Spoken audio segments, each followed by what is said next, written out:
The Little Peasant Who Confounded His Lord. Winter was on its way, and the Lord once again started to think about what to do to oppress his people even more.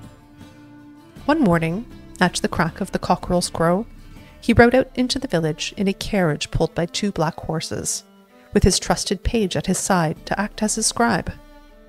The earth was sodden, and a cruel mud covered the road, so the Lord, not wanting to dirty his shiny new boots, stayed in his carriage and sent his page to do his bidding.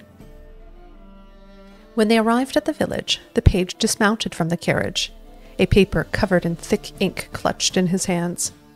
He nailed the paper to the first hut he saw, and since he did it with a hammer, a peasant boy named Reuben soon opened the door up to see what was the matter. The boy was 12 years of age and had a straw-colored shock of cowlicked hair and a freckled face with ruddy cheeks. "Well, what do you want?" grumbled the page, looking at Reuben's shirt, which was covered in the same filth as everything else in the village. "Well, nothing rightly," Reuben shrugged. "Thing is, sir, this here's me home." "Then get inside it."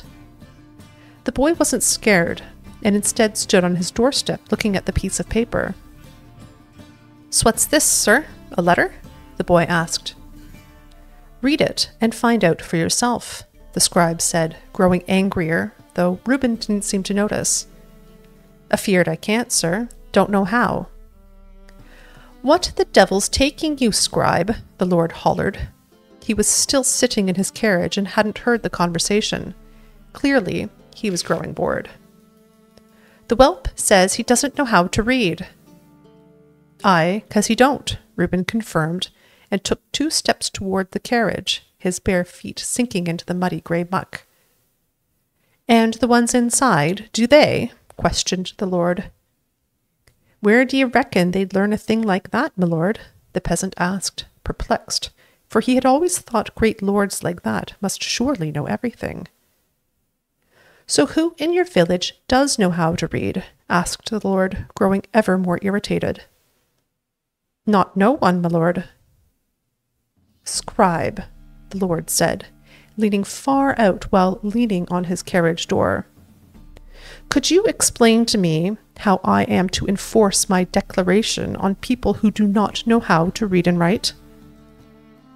"I don't know, my lord," the scribe said, taking a step back, as if he expected the Lord to jump out of the carriage and assault him.